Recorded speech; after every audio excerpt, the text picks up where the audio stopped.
Hey, I'm Sacred Woman Practitioner Tatami, and this is the Sacred Sister Circle, where we gather every Monday, hopefully, usually, to connect with the ancestors, read through Sacred Woman, and go through the gateways of sacred womanhood. Right now we are in Gateway 6, Sacred Healing. So I hope you enjoy today, and don't forget to subscribe so that we can hit 1,000 subscribers and be able to go live again.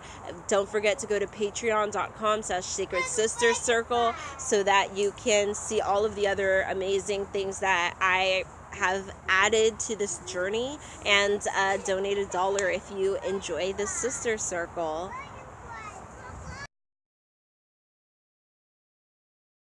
Ancestors, thank you so much for being with us as we journey through the gateways.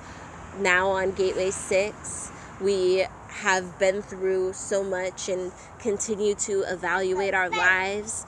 Thank you for being with us as we learn to be grateful for what we already have, for what is already in abundance, already healed and already whole. Please be with us and help us to see that which needs more guidance, that which needs more growth, and that which needs our attention as we continue on each of our individual paths. Ancestors, please help us to continue through the rest of this year strong and focus on our individual beliefs and needs as we reclaim conjure and reclaim our ancestral practices. Ashe.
Could spend so much time searching for me inside an empty space.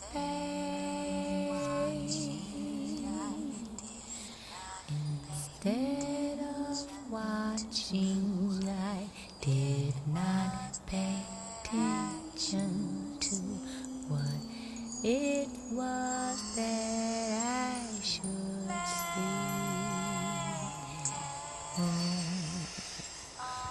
Maintain all you are. Stay on your throne through deliberate purification. Find your way back to your star.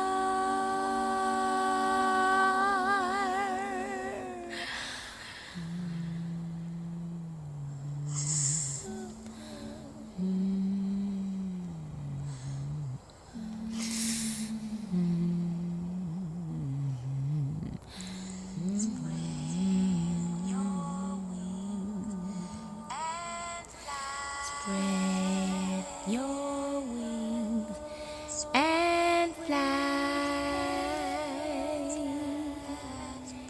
Spread your wings and fly.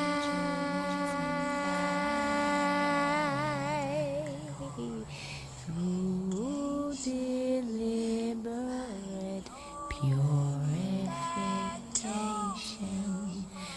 Find your way back to your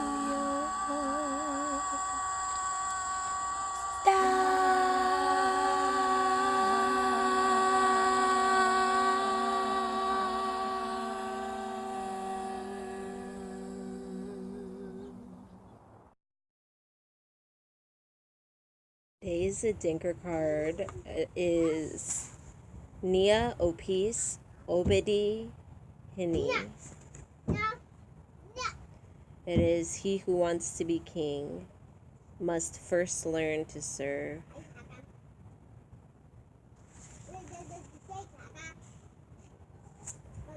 Society provides many examples of leadership that are toxic and self-serving.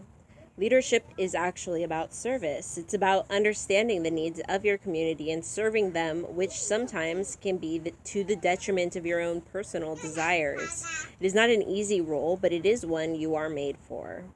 Remember to be of service, step into a leadership role into your life, and do not act from fear and defense. This is a really good card if you're trying to fix a leadership role around you or step into a leadership role yourself, maybe for work or for personal, in your own life, stepping forward and making change of some kind.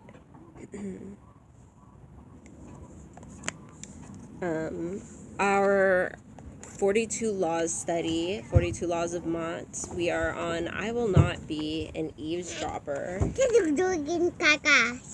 Mm-hmm. So, I think this is a... Okay. Okay, so morally, I don't know where... Spider-Man. Bye. Okay, so morally eavesdropping, why we're trying not to eavesdrop. First of all, that implies that you're listening in on something that you've been totally uninvited to listen to. Maybe you're just looking, to hear something juicy. You just like to hear the goods. But whatever it is, whatever the excuse is for why you're listening in on things that people don't want to tell you or are not interested in letting you know, I think it's best to remember that it's not really it's not really wise. You're putting yourself into a situation in which you're giving yourself information sometimes that is not conducive. Sometimes it's, to hear what you want to hear, or to, it all comes across as very underhanded, which is why I think that this one was included in the 42 laws study. This one kind of gave me a little bit, like, I had to think about this for a second, but usually they seem so obvious to me. But I guess with the eavesdropping one, it's definitely talking about you trying to acquire information that was not actually given to you or meant for you.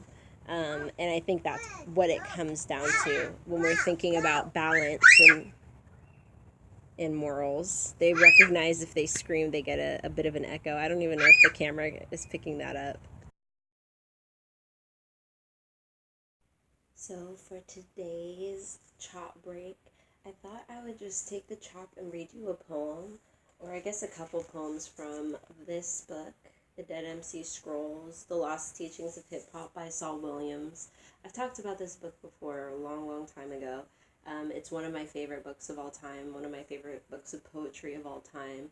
And I got it for the first time when I was maybe 14 or 15 years old. And it's just been one of my favorite books ever since. I always make sure I have a copy in my home. And just looking through it now almost made me just want to reread it again, but I know I have shit to do today. So I'm going to be reading you a few poems from the chapter labeled Nigga What, or I guess it's the section labeled. And one of the things I really love about this book is that it has very similar cadence to the Book of the Dead, the Egyptian Book of the Dead, or Book of Coming Forth by Day. Whichever you refer to it as, has a very similar cadence. And it was funny because when I had read this book so many times, by the time I reached that book, that it was a lot easier for me to read, because I had already understood the taking out of the vowels to some extent, and the overall cadence of the way it's written is very similar to those ancient texts, which I've always really enjoyed. So, but it is also very much, spoken word, hip hop, rap, affiliated as well. So it's very much transcends time. So, anyways, I'm reading from chapters in this chapter 10 to probably 13 is what he calls them, but each of those pages is a chapter, so not too long.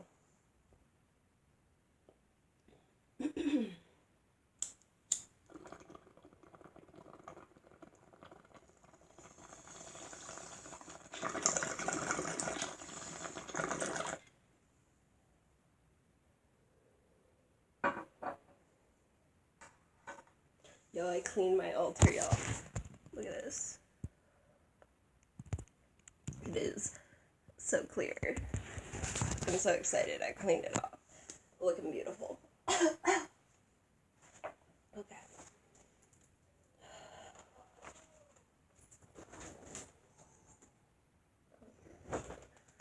Probably don't want to commit to having that open. Never mind.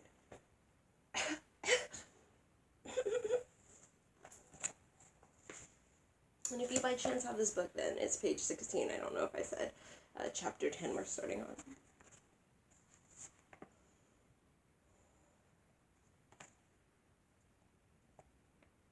Hail Mary, Mother of God, got the whole host of angels shuffling in my iPod. Niggas learned to raise their voices when I lowered my rod. Staff of Moses, Pharaoh knows it. Son, my word is my bond. Tune my heart with my mind. Speak my nature, divine. Called this shit into existence back in 79. With the future in my pocket, tightly gripped like a 9. Keep my finger on the trigger, waiting for the right time. Ancient niggas align, path of cosmic design. Blood of kings, 'cause Saturn's rings don't need no diamonds to shine. Yes, the reason for the season, ornamented, divine. Coded language of the mystics with my fist in the sky. Keep your head up, we represent the real, my nigga, dead up. Book of the dead, history blood, this nigga's fed up. Led us to despair, summoned to prayer, And they won't let up until they got us worshiping them false gods instead of the realness. God of the streets, my nigga, feel this. We nod our heads and worship through beats. Go ahead and kneel. It's the love that makes the cipher complete, and it's displayed through the way the bass line marries the beat. Yes, yes, y'all, you don't stop. I spill some liquid for my niggas on the stop clock, then shake the hands of time. I got him for his wristwatch. I got a second wind and shook him like in hopscotch. Jumped in turnstile, turned, smiled, gestured, hand crotch. Double cross the motherfucker, for I get caught. Caught in the crossfire. Brought overseas, you were caught in the crossfire. Down on your knees, you were caught in the crossfire. Yeshua, please help us out of the crossfire. The crossfire. Caught in the crossfire. The KKK had you caught in the crossfire. Prayed every day, you were caught in the crossfire. In Jesus' name, you were caught in the crossfire. The crossfire. Get up and walk, nigga. You the one we was waiting for. Way before them Latin books bastardized the sacred law. Made a nigga question. Mark of the beast, deceased. Guess what's in store? Wait for it to register. Now empty out that register, nigga, and keep your hands in the sky. You the money and the power. Get that green out your eye. Oblivious. Hoodwinked back to black. These niggas wearing crosses. The shirts off their back. Pay cash out your ass for that diamond crack. Smoke, rock, roll away or your money back. Whipped and burned. Nigga, you done carried the cross. Made Milano a fan. Black Madonna's the boss. You free, half the cost. Grace Mays, now you're lost. Man-child in the mirror, the picture's getting clearer, and it's you. I crossed that bridge in 72. JB played the funky drummer, now these fools playing you. A lie preserved in stained glass doesn't make it more true. Survey says the little drummer boy be drumming for you. Alright, I hope you enjoyed that. I do not often read this one out loud, but I hope I did it some semblance of justice, and that you enjoyed. And obviously, I totally recommend this book. It was a spiritual experience for me back when I was 14, so maybe that's why it sticks with me so hard. Here are so many years later, rereading it and reading it so many times, and throughout my journey, it always means a little bit something more, a little bit something different to me. His use of Egyptian, but also his other references that are made throughout this book are, they're really powerful and really fun. A lot of people recommend this book, so I'm adding myself to that group of people. A little bit of power left, a little bit of juice left on my tablet, and I thought I might start with showing off the book we're about to indulge in a little bit today to learn about postpartum healing. This book I wrote, it's a workbook. I've written a couple of womb healing workbooks. The other ones were, for other things, but this one was more general womb healing. And I included at the end, I've marked it off, and we have a coloring page here. I included a very small section, be careful, for postpartum rituals, because I feel like that's a really important thing to incorporate in your life if you're somebody with a womb, and if you're somebody who's around people with wombs, which you will be. It's pretty much most people are. And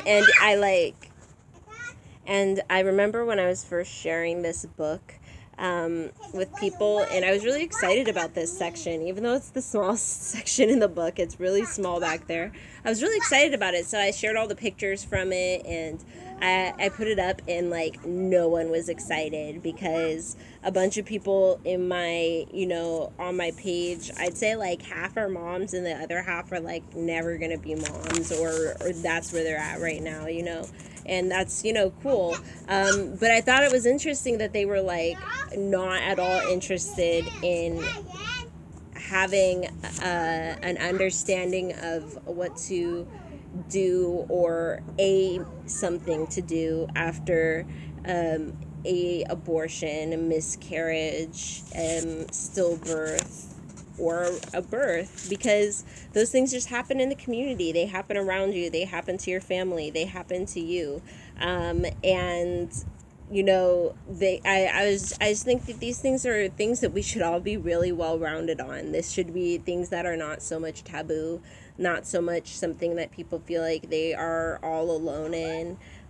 They should feel like this is something normalized. So that's definitely why I included this section in the book, and why I promote it so heavily, even though it's such a small portion of the book when you look at the size of this book. And I really wanted this book to be a fat workbook, to be like something that people could really just, Tyra, be careful. And just something that people could really indulge in. So this copy I have here is actually the in color version. I put it on Amazon so you could buy it. And let me show you some of these. Hey, Mommy, where's Kaka? Mama? I don't know. Go find him. Okay. I have a full color picture version. Ah, it's so fun. I love it. So anyways, we're back here on page 312. There's so much going on in this book. And I have here, I'm just going to start with the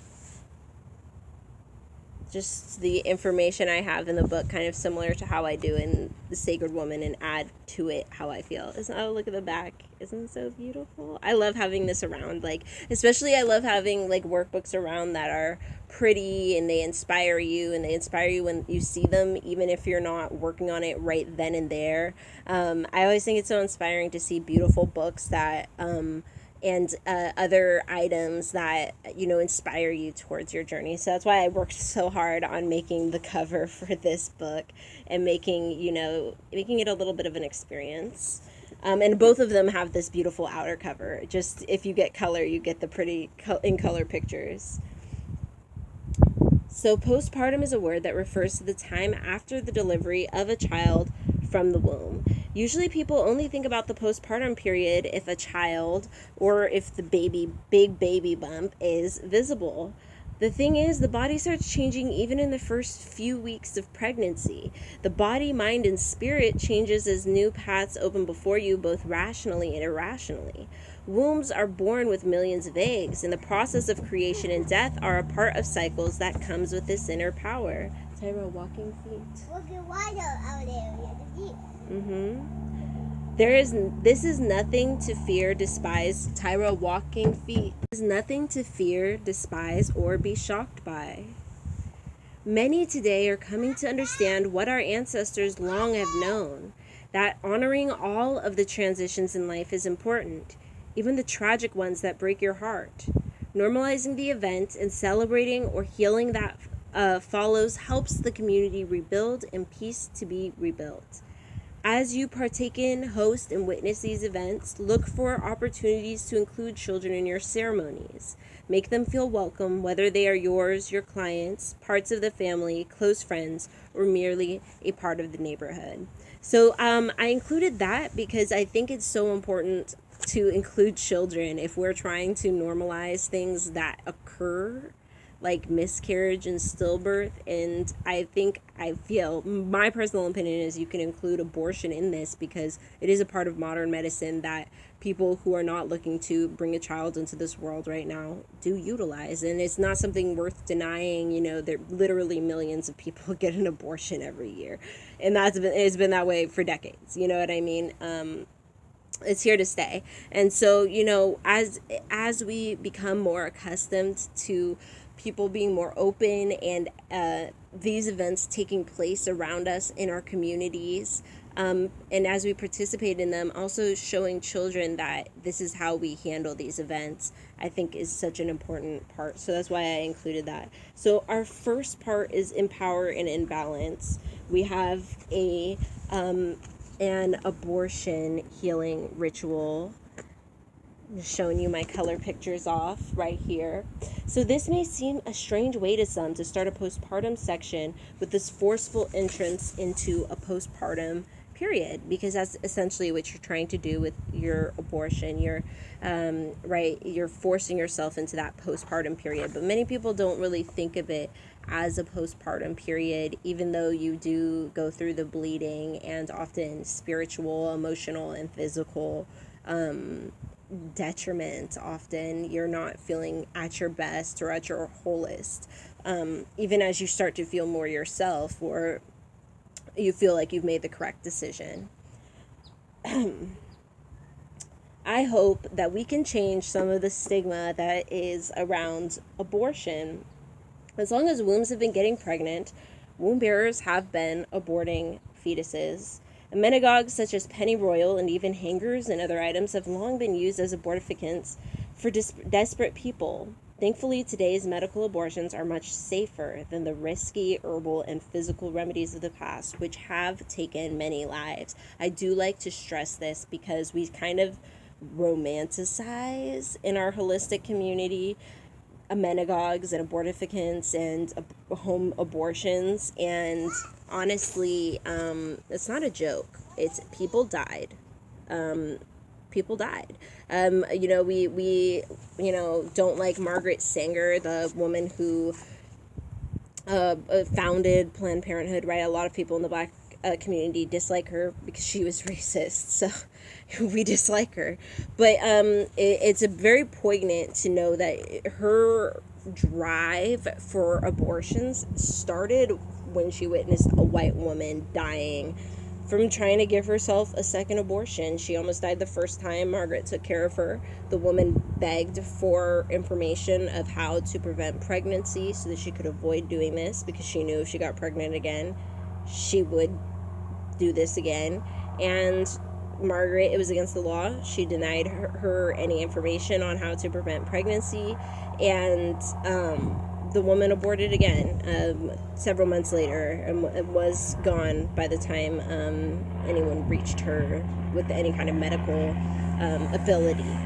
So it's a serious thing. Abortions. I say that to say that there is no easy, surefire herbal abortion. Nothing compares to the ability to go in to a clinic and get the pill or the suction scrape. I don't even know what they call it. D&D. I don't remember what it was called.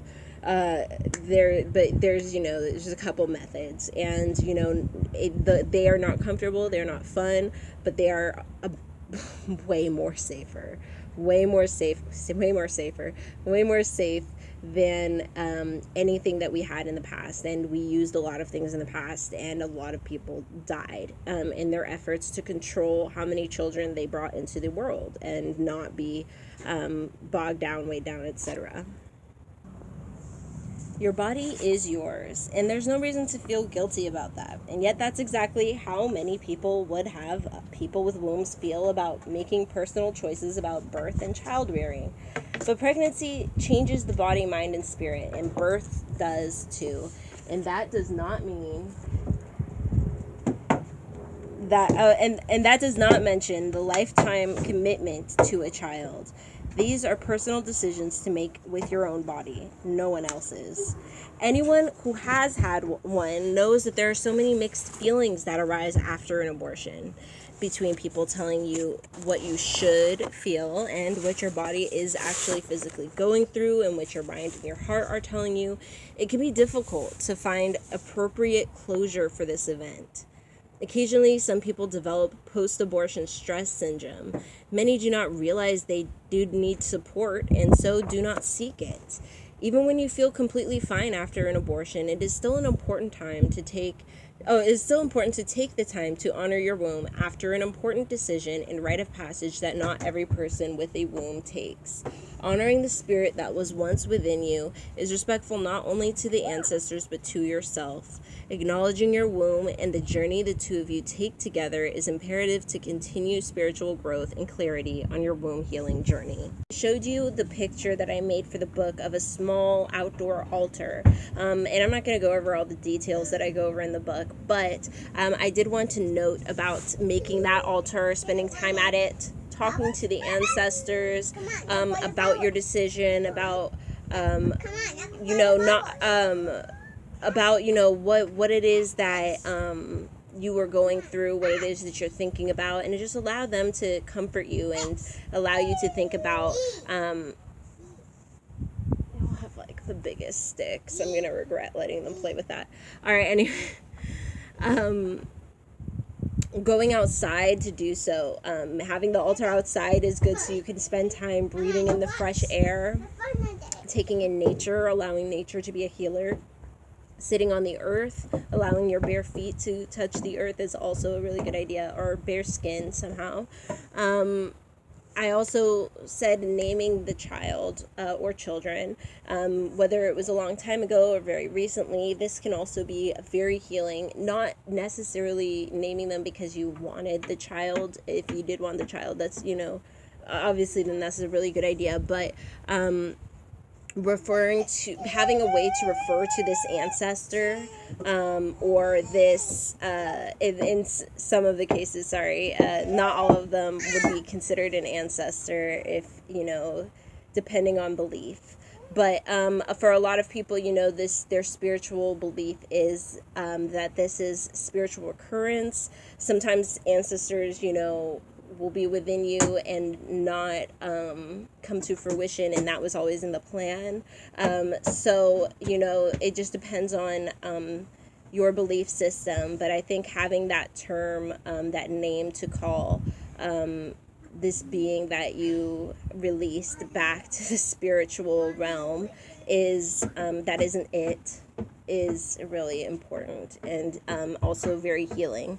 Finally, writing a letter to yourself. I give a space in the workbook, but forgiving yourself, congratulating yourself, walking yourself through whatever happened, however it is that you would like to address yourself, but really addressing yourself as a friend, as somebody who loves you, as somebody who wants the best for you, and talking through the event with yourself. I also urge you to have built the altar somewhere where you can leave it when you're done, and be finished with it when you leave it. But that is also up to you and up to your personal situation. So next I offer thoughts of a miscarriage meditation, because miscarriages are also something that's pretty common, but isn't really talked about as much, as very taboo. So I say here about miscarriage is a grief and fear you carry around silently within your heart. No one sees what once was, few know, and fewer care. When people do talk about miscarriage, the words are cold, cruel, and often non-committal. It wasn't a real child yet, people will say, but it was to you. You can just try again, which dismisses your grief as invalid. Maybe the child would be as though there's ever a reason you'd be wrong to want your child. At least your womb works, but that has nothing to do with your loss. 1 in 5 people who have the ability to get pregnant have experienced a miscarriage. Many people don't realize they have even had one and believe it was just simply a heavier, harder period. The only way to know for sure is through fertility charting or a pregnancy test. Miscarriages happen. It does not mean anything is wrong with you. We are born with 2 million eggs, but this does not mean each one will or should become a living human. Physically, the body heals quickly after a miscarriage, usually within 2 to 4 weeks. Spiritually, the loss can take more time. No one forgets a miscarriage. This meditation encourages you to release the pain, but also symbolically encourages fertility. So I have here a meditation, but I'm not going to read through it because it's like a page and a half long. I do want to urge you, however, to spend time. Be careful, please. Be gentle with your stick. Urge you to spend the time really working with yourself, really working with your womb, really working with your body. And I do also suggest here maybe another altar. I do suggest here working with crystals. I do suggest here working with your ancestors, talking with your ancestors as well. And doing a spiritual bath. I have a bath here where you mix the yolk of 3 eggs, of 4 eggs for the 4 seasons. Mix some honey in the bowl, and you pour this over your head, allowing the yolk to wash over your hair and your body. You don't fear the raw yolk. So don't fear the raw yolk, because many common hair conditioners and skin conditioners and other treatments contain egg. It is what it is. Egg has a lot of stuff in it, and I think you can probably go on YouTube and find a bunch of like egg hair treatments type of things. I don't know, but the egg is the fertility. It also ties in a little bit to the meditation and the altar that I have set up for the miscarriage, which does include a fertile egg for the altar. A regular egg if you can't, but preferably a fertile egg. So just saying that's where the egg comes in. But having that spiritual bath, the eggs are also cleansing, and there's a lot of really good reasons why you might have that. But also keep in mind that you can add things to the baths, take things out according to your beliefs, or substitute things the best you can. And be creative with your substitutions. If you have a symbolic reason why you think something could substitute for something else, especially for baths that you're making for yourself to heal from something that you've gone through, definitely feel like you can do that, or look towards who you're petitioning to really help you with your healing at this time, your goddess, ancestor, etc., and incorporate some of that into these spiritual baths that you take as well. All right. Look at me, I got these for my I just realized I had this on, but I got this for my birthday for my kids to wear, and I got myself this other flower crown. But my daughter's been like rocking her pink one for like days now, for ever since my birthday. So this morning I felt inspired. I was like, you know what? I'm gonna do the same thing I did to her hair for me. I'm gonna keep it real. So now I'm a little bit of a hippie. I'm paying homage to the black hippies of the past who contributed to the movement. Here we go. I wanted to start today by showing the picture for the miscarriage meditation, and the altar that I made the picture for the book, because the book I have is in color. So yeah, it's like usually people buy the $20 version, and that version I'm like, yeah, I think this version is it's all special because it's in color, so I figured I would share. But we were on to the stillbirth healing, which I named, what I had was the earth. And so for this one, it focuses more on symbolism through nurturing yourself in other ways. So I think that is the general takeaway from what I have here for that type of healing. So the grief of a stillbirth is a bit more vocal than a miscarriage. After all, there is a good chance that everything was going fine through the pregnancy, that you were vocal about your excitement of your future. There's a chance that your stomach was showing signs of pregnancy. After all, this is after 24 weeks, and that people have taken notice, wished you well, and even checked up on you later. Even with this obvious tragedy, eventually most voices fall silent, and few truly remember. Because of the silence, many who have lost are left alone to struggle. They do not realize they can take pictures, talk, or grieve with the body and soul of their lost child. Many don't even realize both parents are equals as mourners. A beautiful way to actively mourn and grieve in a positive manner is to take care of a plant or plant a garden. Caring for something and watching its subsequent life and growth is healing. Gardens and horticulture are known to be healing. Being in a green setting makes the body automatically feel safer and causes dips in cortisol, the stress hormone. Spending time actively in a green space, yours or a communal one, allows you to feel as restful as the flowers and greenery before you look. Every day you have something to look forward to note its growth and tend to its needs. You have something that you began that is relying on you, something that adds beauty and life to the world around you. Plants don't comfort you out loud, but they don't judge you either. The physical activity necessary for their care gets your blood moving every day. Their cleansing and bright presence and the reward of a job well done is beyond words. Be sure to choose easy plants to cultivate and research on them to set yourself up for success. So for this, I also want to remind you that for each of these different meditations, rituals, altars, etc., it's important to really remember that each of these is a starting place. And it's the same with, Sacred Woman.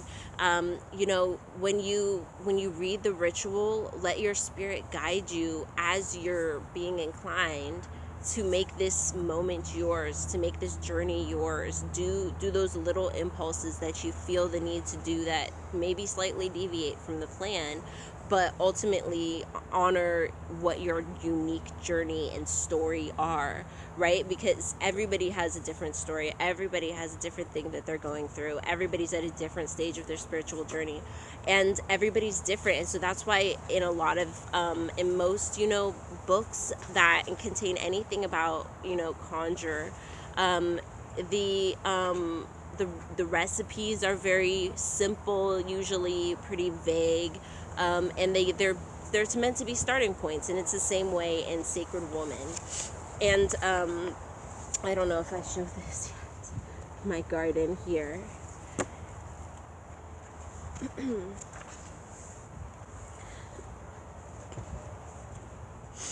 So I talk about smoke cleansing, setting up a space prior to you planting, right? Because you don't just walk out, dig it up, and throw some seeds out.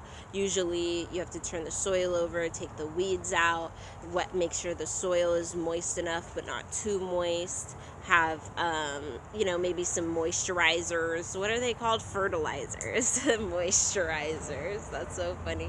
Anyways, have you know how it is. You got to spread stuff out, let it sit certain amounts of time, and make sure everything's in the right moment for planting, especially if it's outside. But also if it's inside, you have to prepare yourself. So be prepared before you start. This is something. This is why I think that I like rituals so much, is because I was taught Montessori when I was a kid, and then I taught children that. I was trained in it as an adult, and one of the key things when you teach children how to do each of the little jobs that are on the shelf, like pouring water or cutting vegetables, is you have to be prepared. Everybody's got to be set up for success, and that's how I like to do my rituals too. I really try to set myself up for success and have the things that I need and prepare myself beforehand, and that way I can concentrate on what I'm doing while I'm doing it. And I think that was just kind of another way to interpret when you read, because we're not always just thinking about how to copy stuff. We think about being a root worker and applying this thing to another situation. All right.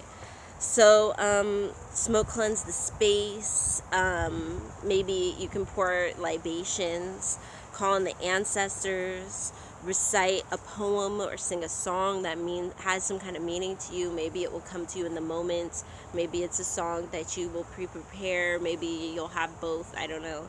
However you are, it's good to use your own words, but then it's also powerful, to use a spiritual, because so many people have said it, and it's got so much power behind it, right? So it's kind of up to you which you're choosing in this moment. And in this case also, you can feel free to invite family and friends to this type of event, because a lot of people were involved in the birth. And so, involving them in this loss and involving them in your life in this way is also a great way to heal, and it's a great way to extend the healing to the rest of the family. You're not so alone. You're not so... you're not the only one shouldering the grief, and you're not the only one who misses this child, and so it's beautiful to be able to share with family and friends if you have that, have them communally help you plant. And then you can also be alone if it's just the parents thing, or if you were a single parent, it's just a you thing, or however it may be. But this is one where you can definitely feel free to invite others. And the seeds, can be what you like. It can be a tree. Maybe it's a sapling. Maybe you're not even going to mess with seeds, I guess, alone. You can start with a tiny sapling, or, pre-grown plants. If, set yourself up for success.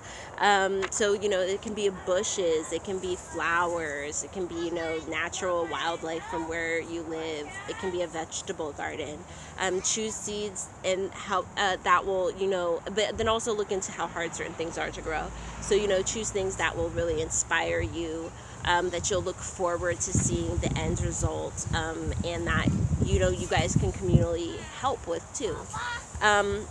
If you have the placenta, you may consider burying it at this time, or in a private ceremony, or releasing it down the river to a place that's going to exit to, the open waters,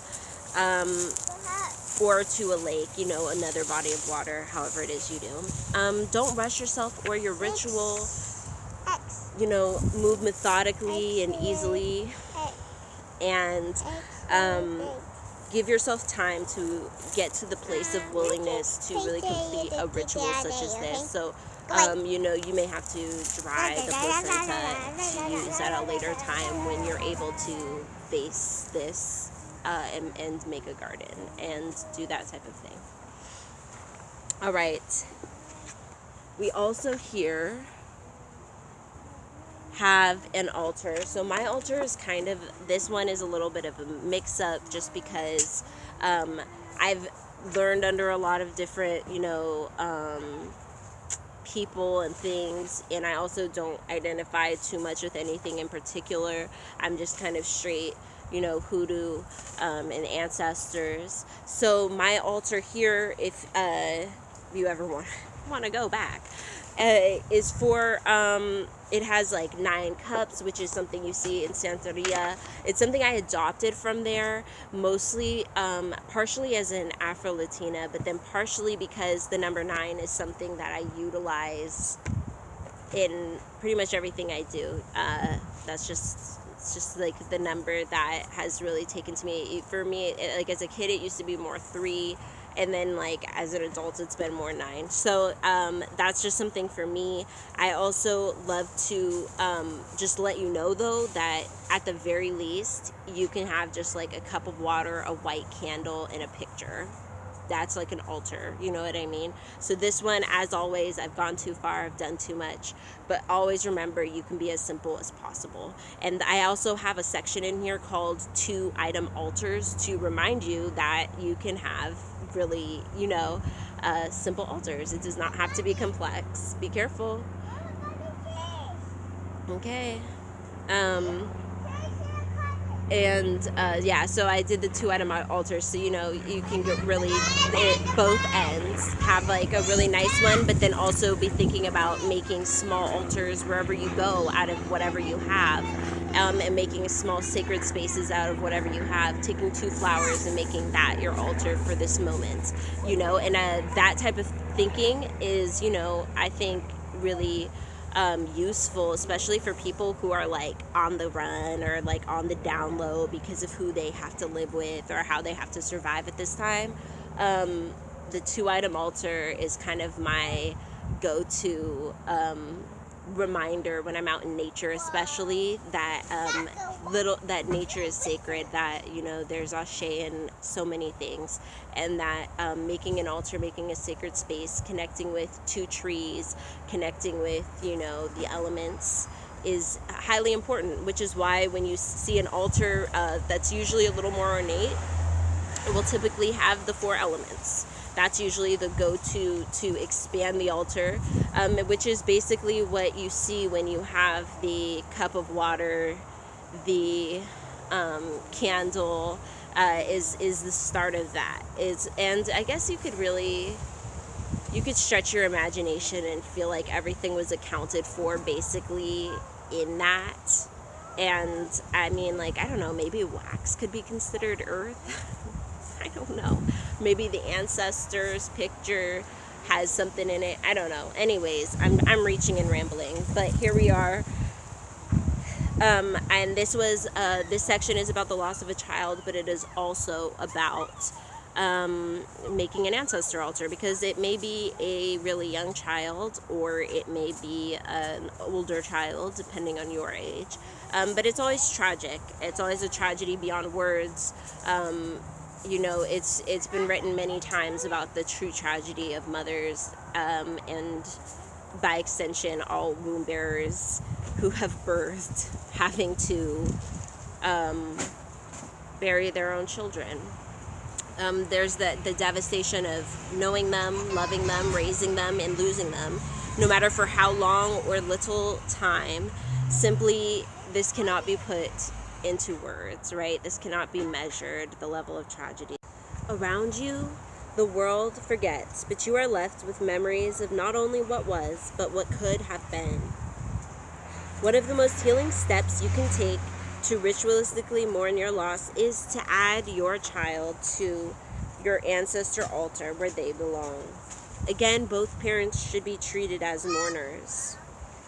An altar is a way to dedicate a part of your an ancestor altar is a way to dedicate a part of your living space to those who came before you.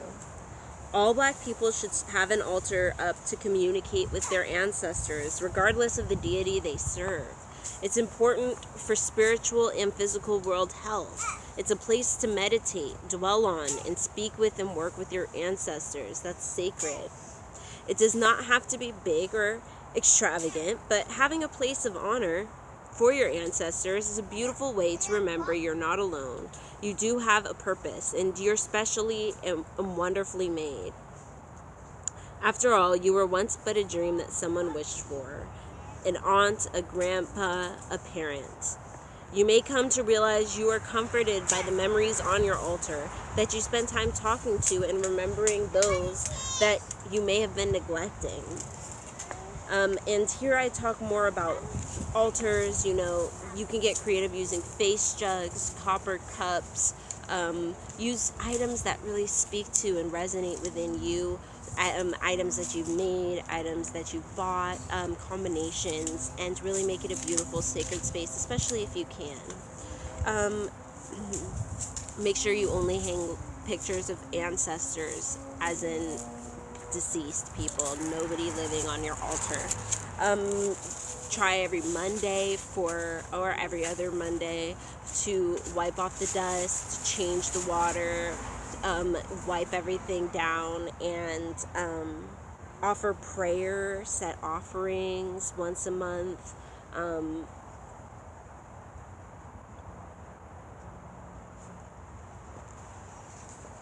Sorry, I couldn't find my son. I'm like, where does he go? Okay, do divination at your altar. You know, do a pendulum reading, throw bones or charms, coins, tarot, however it is that you connect. Do divination there. Talk with your ancestors. Many also have memorializations on their altars. This is pictures, ashes, old journals, locks of hair, family tree setup, a keepsake from the family member, something of that nature. So ancestors are the people of your bloodline, but they're also can be one should be ones that you trust in your home. There can also be famous ancestors from your culture and your community, such as John Henry, Harriet Tubman. These can be represented by pictures, literature, sheet music, etc. You can have plants, mirrors, crystals, and flowers, but wait, some religions have, rules, so it depends on what you practice. This particular sister circle is for people who are into African American conjure hoodoo, so as far as I know, we don't really have rules about the mirror. I have the mirror because it's not only because it's a portal, but because I love the symbolism of seeing yourself and seeing the ancestors. And I also, it represents, life and several other things in the Sacred Woman book. We covered this in the first chapter when we talked about making the altar. That wasn't like the first gateway of Sacred Woman. So I guess that would be probably the first one, the second video, but it was the first sister circle, but it got split because we dropped the live by accident. So it was like part 2 of the first Sacred Sister Circle, is probably where you'll find more information about that if you don't have the book and you can't just flip to it. Feed the altar, give gifts to your ancestors, give, liquor, their favorite cigarettes, their favorite foods that they used to like, light incense, cook for them sometimes. When you pass the altar, say hello. When you're feeling depressed or lonely, pull up a chair and rest. Taka and Tyra, stop. Wait. When you pray, sit by the family. You're not alone. They love, forgive, and cherish you always. So keep that in mind. So next we're going to talk about the postpartum ceremony. Last time I recorded, we talked about the ancestor altar. Make sure that you cleanse everything with your Florida water, pray over the items, put things on to consecrate them, to add some ashe, to add some power to your to add some life, should I say, to your items, consecrate items, put them on the altar, specifically for, hi, be safe, yeah. Put them on there specifically to add to them, to charge them in a different way, right? Just the same as you put them in the sunlight. Okay, be careful. The same way you put them in the moonlight, the sunlight, you will also be able to put them on your altars, right? I also want to take the time to say that you can also make altars that don't necessarily have to do with the ancestors. For example, making a womb altar, right? That's why we made a womb mojo bag, because making a altar just for your womb is a lot for some people, especially they just can't space wise. Maybe they have small kids, and having yet another place to watch after that has crystals or glass on it is like not conducive to the lifestyle. Maybe they live in their car, or they have whatever, or they live with somebody who's super strict Christian and will kick them out, and they need to live wisely at this time. Whatever the reasoning is, that's why we had the mojo bag, was so that we didn't have to have a whole ass altar for the womb. But I do have to say that that you can make an altar for your womb, and you can make an altar just for, say, your marriage, or you and your spouse. I definitely have one of those. And you can have just different spaces, different sacred spaces, like a kitchen altar. That's my next goal, because there is a shelf up there, and I said I was going to do this when I moved in, and then cleaning the place has, school, cleaning the place, I've been sick, all these different things, and like, yeah, that kept having to be put back. Be careful. And so, yeah, that kitchen is definitely next on my list. Anyways, enough about the altar. We're going to move on from down by the altar to lay hands and pray. Lay hands and pray is the name of the postpartum ceremony.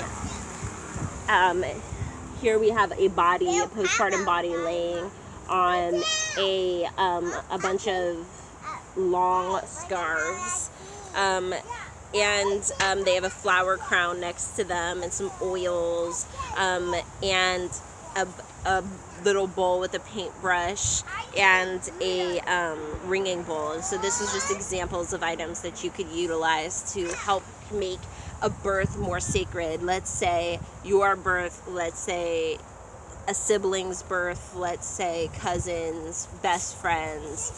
By extension, this is your job, you know, maybe you're some sort of birth worker, doula, womb worker, etc. So holding this type of space. Around the world, postpartum rituals are abound. We're page 328. Even in the most secluded places, those who give birth and the community around them find similar ways to honor the life-giving portal. Many include forms of binding the belly and body of the mother, adorning them with the new jewelry, symbols, or attire. Each ceremony finds a personal and loving way to honor the journey and rite of passage as a person who has just ushered another human into this world. So whatever type of parent you are, it should be honored when you take responsibility for another human in such a way as to be a parent. And especially with life-giving, especially with actually having birthed, with actually having experienced a C-section. I see. This is something that is very difficult on the body. Somebody made a comment the other day where they were talking about she just sighed thinking about the night how our grandparents and great-great-grandmothers had 19 kids and basically spent the better part of 20 plus years pregnant. And I think about that all the time. And and let's not forget, she was pregnant, she had 19 kids, she was often in like a one-room hut in the middle of Nowhereville. What was there to look forward to? And a lot of times you felt helpless. Nowadays people just ditch and like go and just do whatever and revamp their whole lives, right? We have a lot more options available to the average person, the average poor person. But back then, if you had a husband who wanted to gamble and spend his money around the town, you were kind of SOL, and like that was the truth. And here you are pregnant, you know what I'm saying? So it makes you really think about how just thinking about the 1 to plus 4 at the most is the average I usually see with people. About 5-6 kids is tops. Just thinking about that. Sorry, my kids were just being crazy, and I totally cannot even remember what I was just talking about. And I'm slightly too lazy to just go back. My son totally fell in a bunch of trauma. I don't know. A bunch of stuff just happened. So I don't even remember what I was talking about. I think it was just about honoring the birther, the womb bearer, is something found in around the world. So I mentioned it has the binding the belly and body, adorning with jewelry, symbols, special attire. Each ceremony finds a personal and loving way to honor the journey and rite of passage. So I've written a spiritual postpartum ritual to guide you on your path and find what works for you. Make sure you keep your intuitive mind open so that you can decide if you want to use certain things or not. and find what works for you, right? And find alternatives and apply those and see how, you know, you can make this ceremony unique to you and whoever is in your family or is your loved ones.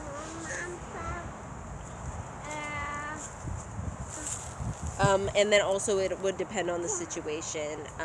It's a different ceremony for somebody who's had an abortion than somebody who's just given birth to a child, right? So I always speak from the heart during the ceremony. If you can, I have words here for you to practice in the book, but also, you know, feel free to speak from your own heart. My kids.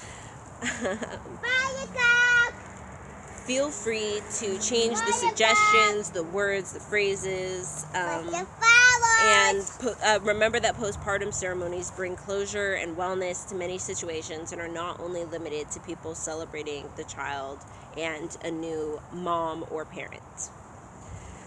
Your ceremony should begin with you preparing the area. An altar should be erected. You can include decor, and I also, again, recommend setting up all ritual items prior so that they're easily accessible.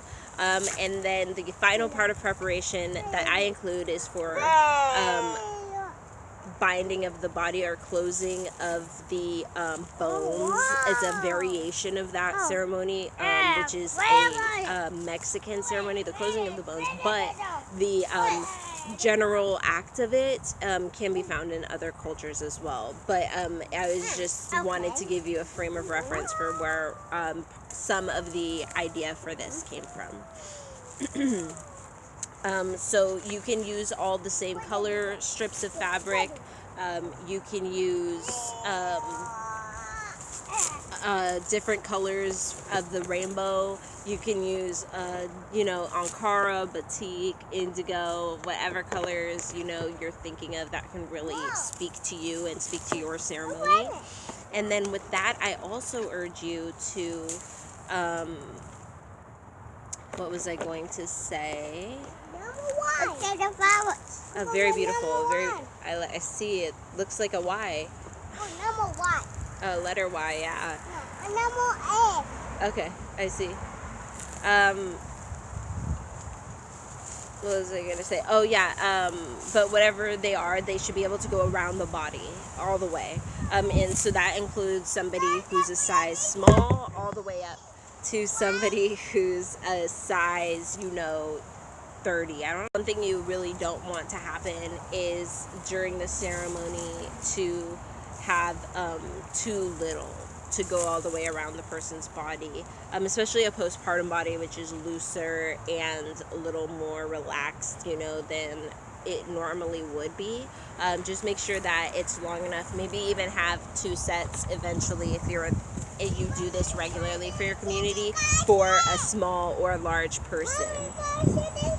Please be so careful. Don't fall, okay? Again. So that really is up to you. This is one way that you can really make your ceremony personal, is because of the different cloth choices you use, Be careful.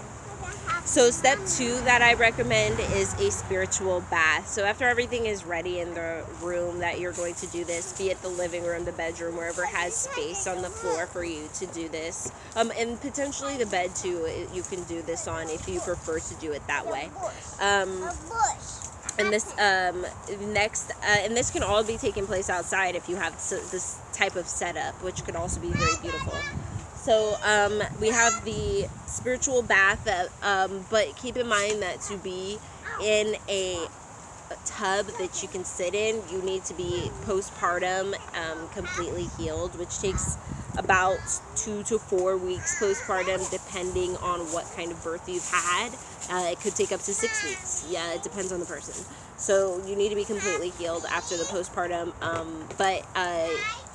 yeah, so it just depends on if you had an abortion, it would be a lot sooner, right, than if it was a birth. Let's see. Baths are preferable to showers due to the healing and relaxing nature. However, showers will suffice. Let's say the person miscarried recently and had to get and only stopped bleeding recently, or they just don't have a shower, or they don't have a bath, then a shower, of course, will do. And you can always attach herbs to the shower head so that the water is hitting, and the hot water is hitting herbs. It does kind of look like a W. Please keep your sticks over there. Okay. So also there could be a stool inside the tub for somebody to sit on in the shower if necessary. This could also add some comfort. So keep that in mind. We also have smoke cleansing the entire bathroom, the entire house with smoke cleansing sticks or incense in a bowl, or herbs in a bowl as well. You can fill the tub with steaming hot water, add sea salt. You can have a large pot of herbal water that's been steeped overnight. That is another one that we see in Sacred Woman all the time. We have some suggestions here, but you can get the book for that, but you can also just make sure whatever you look up, you can keep it very simple. You know what I mean? You can keep it very, very simple and just make it all flower petals if that's really what you want. You know what I mean? Just make sure whatever you choose, research. Be sure that it's something that is safe for pregnant people, safe for postpartum people, safe for breastfeeding people.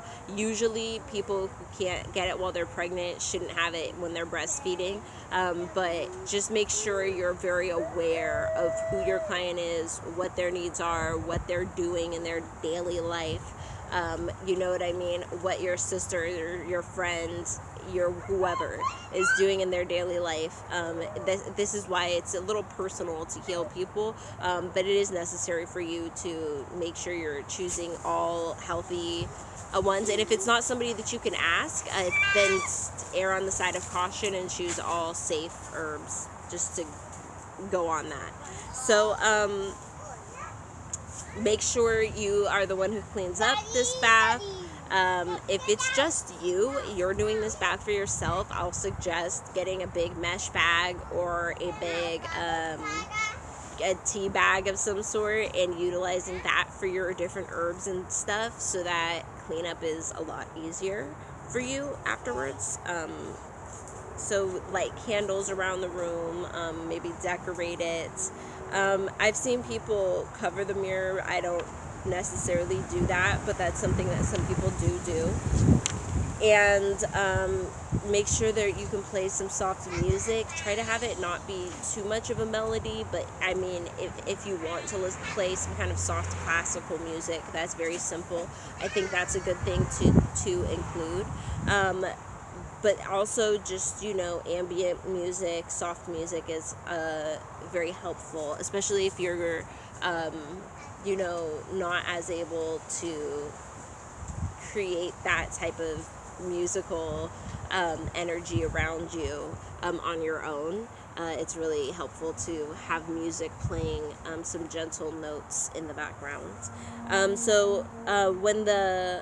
But if it's too simple, you're gonna have like creaking, weird, water sounds. Like that's not necessary. Definitely go for music, sometimes a simple melody that is not necessarily something that will be too distracting, but something that will really add to the moment. And so this could be just simple drums, or some very basic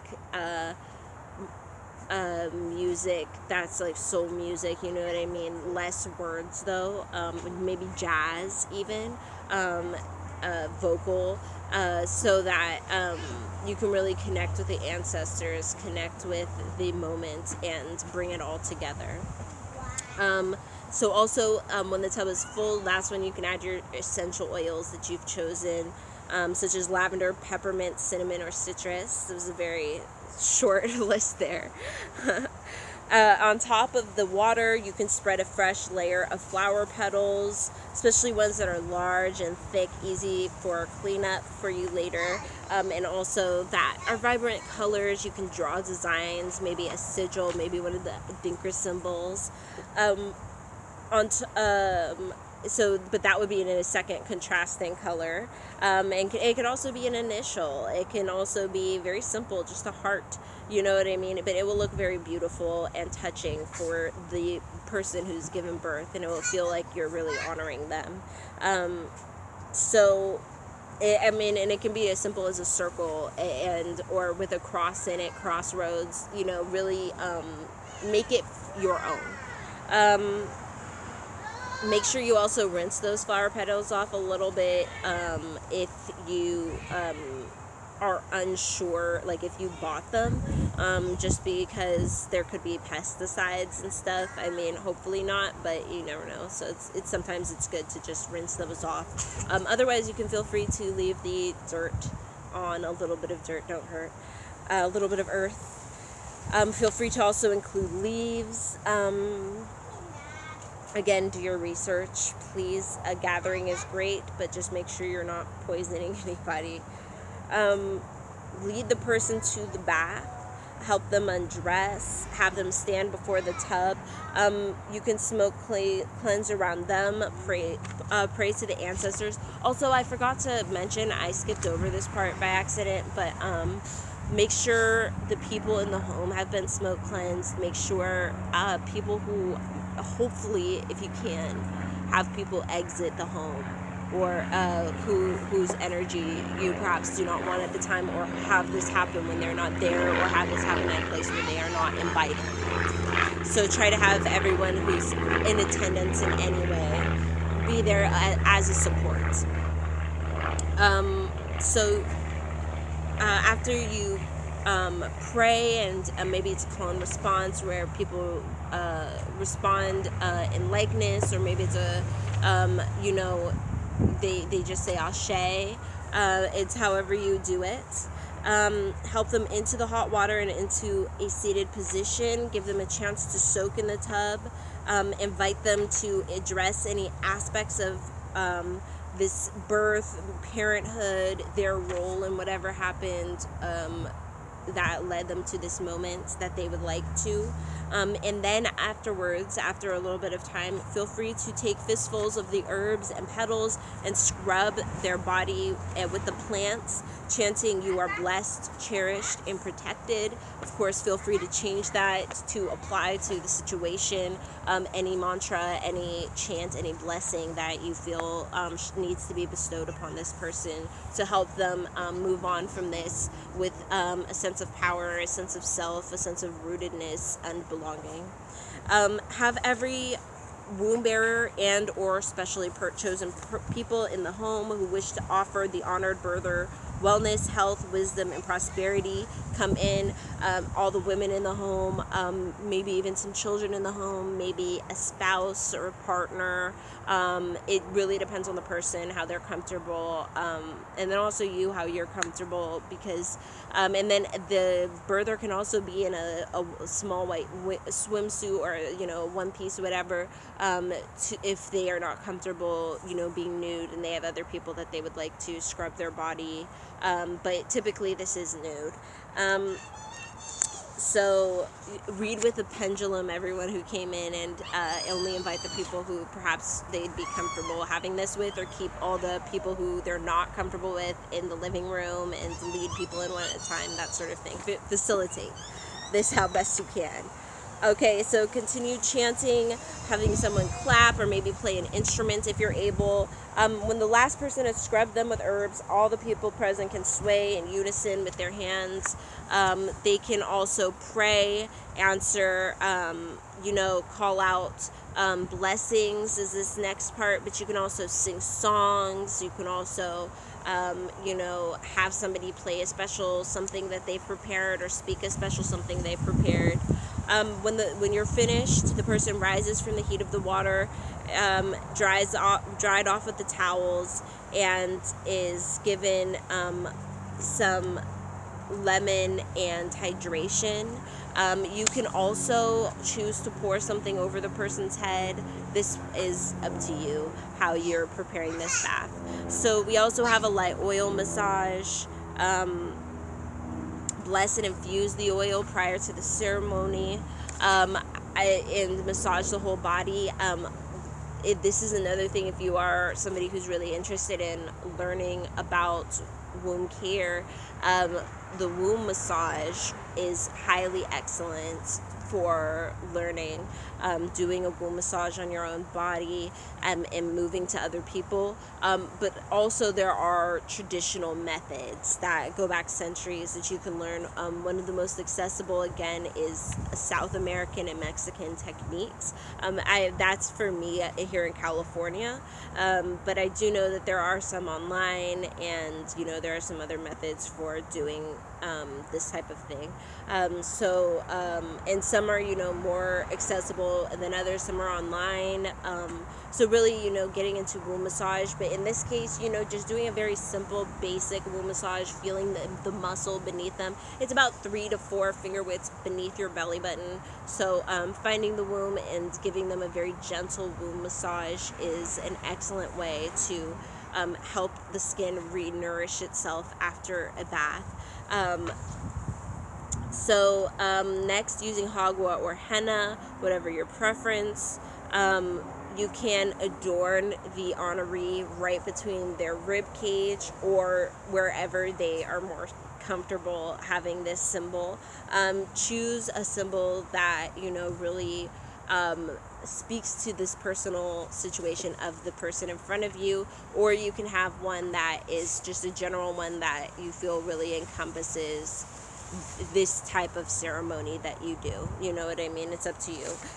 So we have, for the final step, we have the bone closing. From Morocco to Mexico, there are bone closing ceremonies that honor people after they birth. Some do it on day 3 postpartum, some do it on day 40, others do it 3 to 4 months, sometime in the 4th trimester. Others do day 100. So there are many ways to do a bone closing, but generally it's done by swaddling and closing the postpartum person in cloth from head to toe. Beginning at the head, 2 people work all the way down to the feet.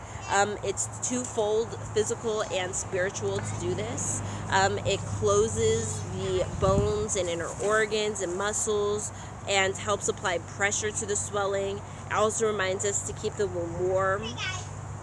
And it also helps to close the body, because spiritually the body is very open after birth. And many cultures believe that the mother has left the body, the birther has left the body and spiritually gone to retrieve the child's soul from the ether or the spirit realm. Others say that the opening for growth begins much sooner in pregnancy, and that this ceremony is kind of the closing of this portal. So some people include the newborn in the ceremony by perhaps having the honoree hold them on their chest while they are bound, so they can breastfeed and do different other things. Others keep this ceremony strictly for the birther. So there are many small choices that you can make that make this ceremony personal for you, personal for the person who is being honored. You can incorporate music, sound therapy, aromatherapy, prayers, etc.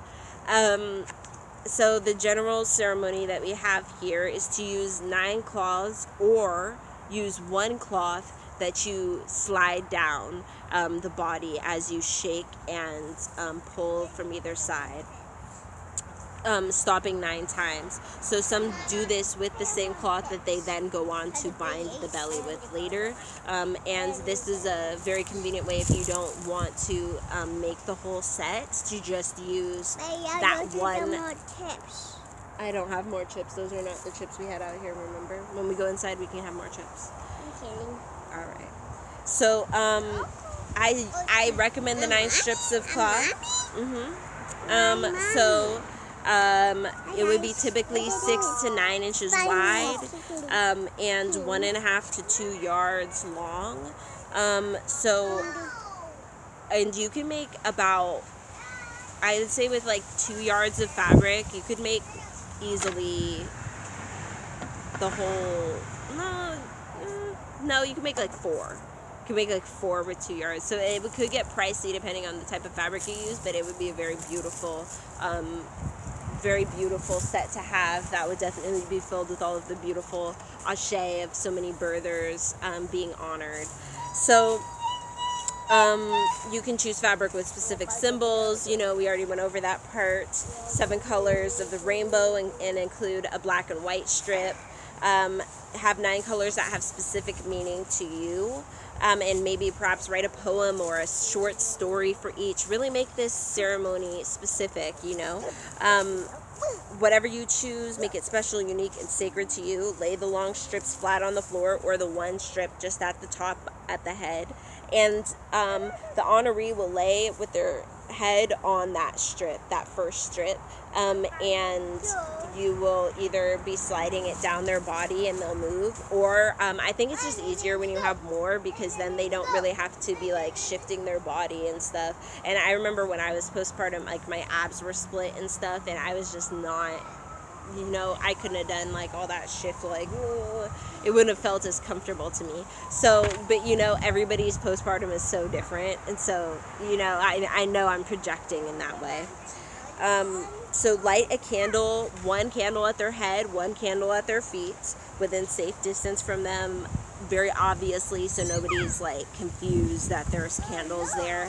There are sometimes people watch, often, usually I'd say it's the husband, but I mean, maybe they have like an auntie, sister, mama, somebody else who they would love to share this with.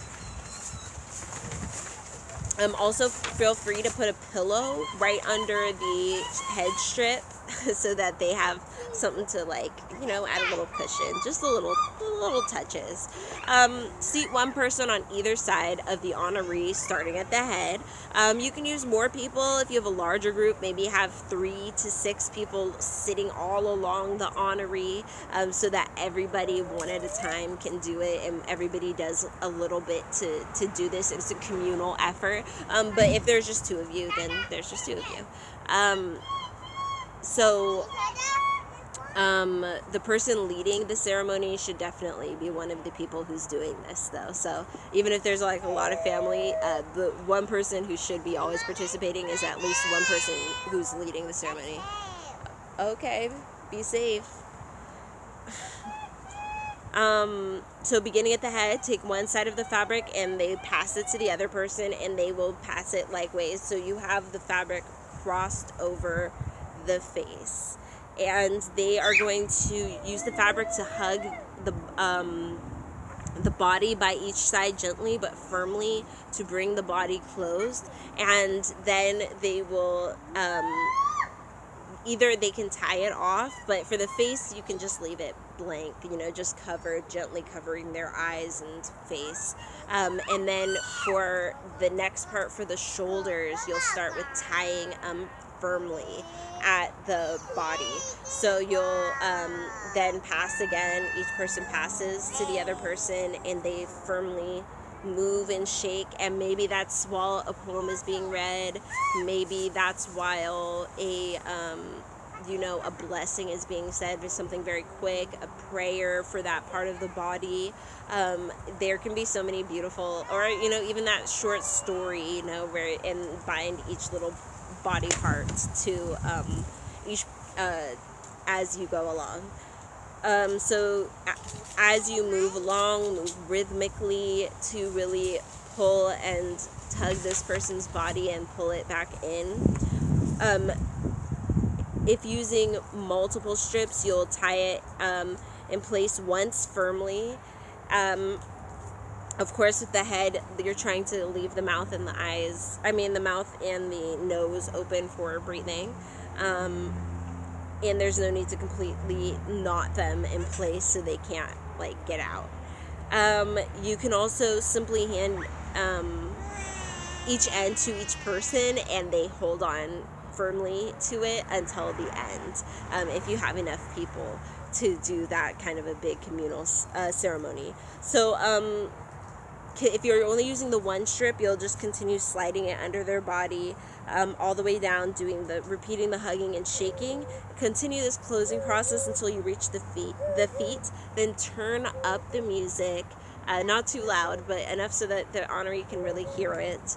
And dim the lights, maybe have some of that aroma and incense, something going on, a diffuser. And if you've used all 9 of these, they should be all swaddled up. If you have not, you can just leave them, or maybe cover them with something like a blanket or something, so they can feel a little bit like a cocoon. Again, make sure that those candles are not too close to them, so that they may not even know it's there. Make sure they know that there's candles there.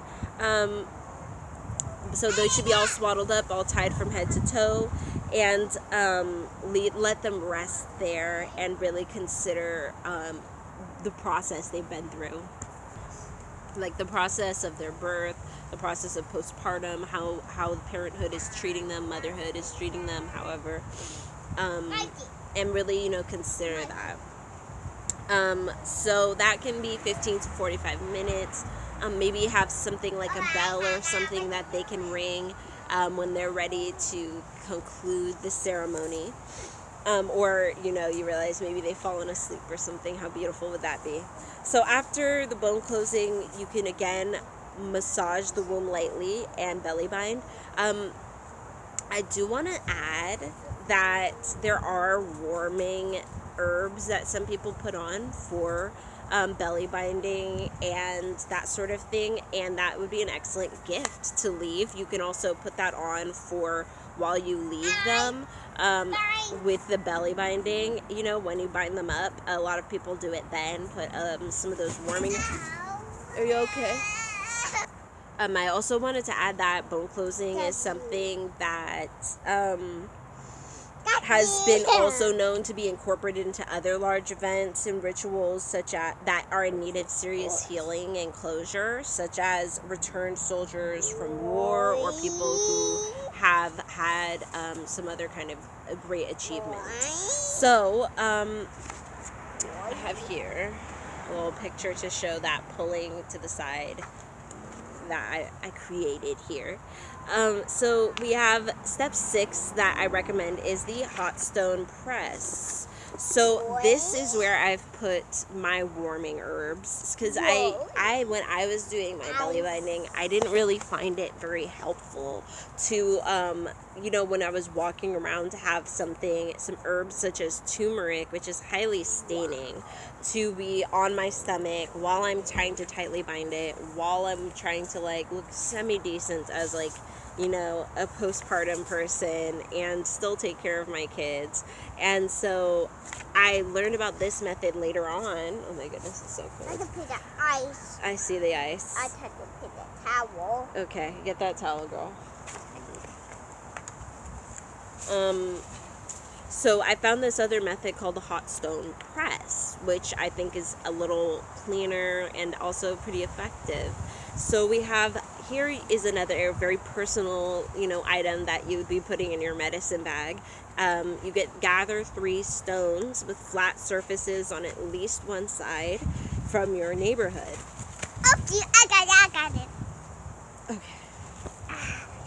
And they should be about 3 different sizes, but they should all be able to sit together in a small pot or a slow cooker. A crock pot, that's the word. She's touching me with this ice. All right, so use white paint creatively. I just skipped all the way where I was at. Okay, so use acrylic paint, permanent markers, crochet, gold leaf, other flat decor, or at least make sure that flat side stays flat, should I say, to decorate and personalize these 3 stones that have come from somewhere in your neighborhood. Maybe you're one of those people who has, stones in the front of the house. Maybe they're at the park. Maybe they're somewhere you go. I don't know. Let the stones speak to you. And he's over there. You should go see what he's doing. Okay. But keep this here. Okay. Okay. So decorate with images, symbols, use white paint creatively on gray or black canvas to wield beautiful results that symbolically represent balance. This is an ancient indigenous practice worldwide. Paint simple ovals and put faces on them. Maybe paint the whole rock to have faces on them to symbolize the ancestors or represent your ancestors or certain deities or spirits, or the ritual masks that we've seen of times past. You can also put names, short blessings, prayers, Adinkra symbols, eyes, animals, flowers, leaves, mother, maiden, crone, sun, moon, stars, whatever speaks to your practice, your personal nature. These 3 stones will be a very beautiful healing tool. In a square cloth, this is you're going to take these stones after they've been, obviously you've sprayed them down with the shiny stuff. These stones are good to go. They're not chipping for right now. They're not wearing down anytime soon. And you're going to get a square piece of fabric that hopefully, it could be like a handkerchief, you know what I mean? And put equal parts of these warming herbs. I have here for my list, but other people have different lists. Black pepper, cumin, cardamom, ginger, nutmeg, cinnamon, turmeric, and anise. These herbs and spices stimulate circulation and aid digestion, typically called warming herbs. They're used throughout the Eastern world for postpartum and healing remedies. Feel free to add your own special personal touches, such as salts, coffee, herbs. Look, flowers. Flowers. And other things you've researched and you feel will be beneficial to this moment, this ceremony. I don't have any harmony. Okay, so then you take the rocks and you make sure the flat side is down into the herbs that are on this handkerchief that is resting flat on a surface.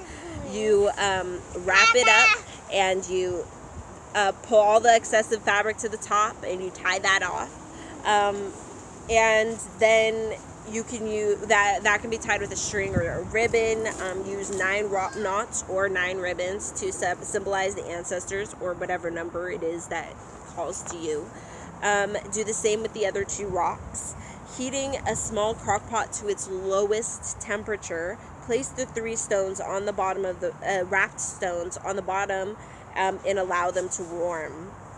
After you moisturize the stomach of the honoree lightly with oils, if it appears to have become dry, use those warm stones. Make sure you check with it on the back of your hand real quick to make sure it's not too hot before you would just bust it on somebody's belly, and especially a sensitive postpartum stomach. And smooth the stomach in small circular motions upwards using firm pressure up. And so the herbs are likely to leave a small amount of residue on the skin, but just be careful with that turmeric and the other herbs because they can stain clothes, they can stain your set of wrapping fabric, etc. So you can wipe this off of their stomach when you're done, or if you prefer to leave the residue on the skin, you can place a small cotton cloth on the stomach that covers it and then pull their shirt or tank top down and proceed to belly bind. So I have plenty of videos about belly binding, how it is, what it is, why you do it. It lifts the belly up, it brings it all back in, it gives that feeling of closure, all of those really wonderful things that you really need. And it's also a wonderful tool to use throughout your postpartum time. So in this book I have how to make it, I also have how to bind with it. You can find all that type of information all over the place, so we're not going to totally get into that. And finally, the last thing I wanted to talk to you about was I did also talk here about birth reclamation. Sometimes you feel like you need to reclaim whatever situation occurred, be it you want to reclaim the loss you had because you feel like you deserve something that should have happened. You feel like somebody took something from you in a situation, maybe the doctor, maybe a partner, maybe family, etc. You feel like it could have gone better, you're disappointed in yourself, you're disappointed in how things turned out, etc.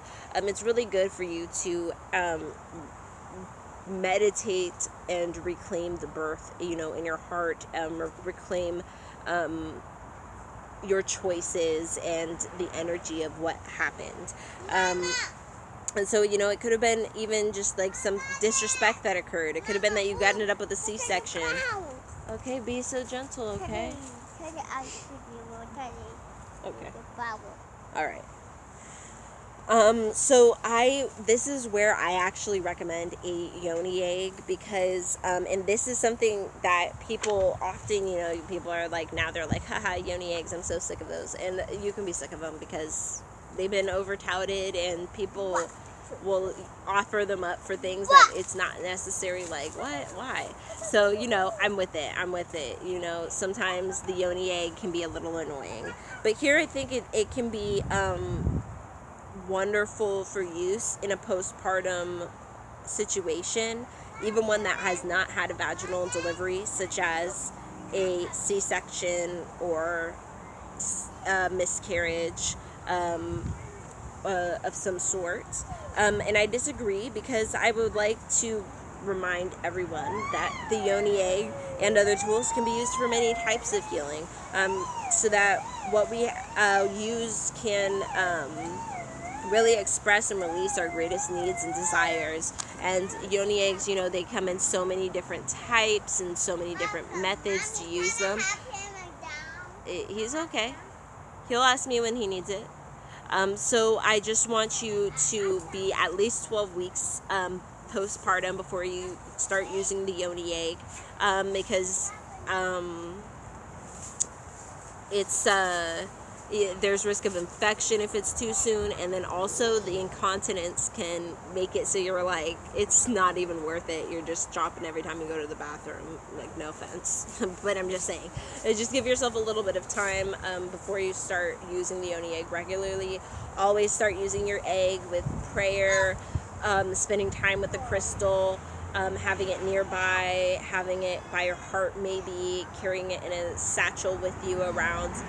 However, create a bond with it first. It's not just like a pop it up there and let's get the healing, you know what I mean? It's just like any crystal, building that frequency energy with it, so that it's your energy is within it, and you guys are reciprocating and feeling all of that is really important. It's really important not to just shove your yoni egg in and be like, I'm healed, so this one, I remind you to have a power sentence that starts with, today I reclaim blank.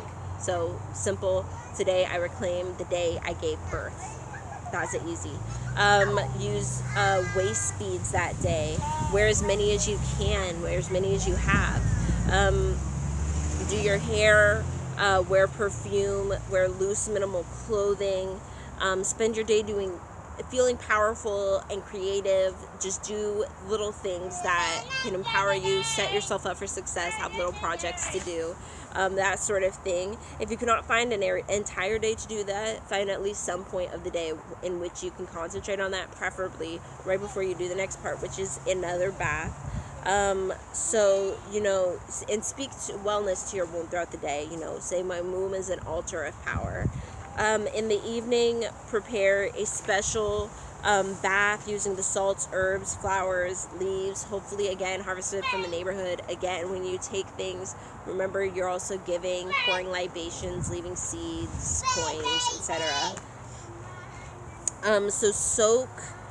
So your egg has been within you that whole day. Soak in the tub. Allow the water to envelop your body as a benign healing substance. Then you may, when you're ready, crouch as though ready to give birth. You could also be on your hands and knees. Just get comfortable in a birthing position that really speaks to you and is comfortable to you. So use your pelvic muscles, and we have a Punani section in here, which is basically, Kegels. But I don't like to call them Kegels because, fuck white men. in medicine. So using the pelvic muscles, push it down until you give birth to the crystal egg. And after the birth, take a bowl of cold water and pour this refreshing mixture over your head, allowing the invigorating understanding of the power and unique story of your birth to wash over you. And so that could have, had some things in it. When finished with your bath, go to your room, rub your body down in oils, lay down under the covers, rest and sleep. Try also inviting another person, such as your romantic sexual partner, especially the one who participated in the birth that you're reclaiming, to join you. They can take the ritual with you or just aid you and support you through it.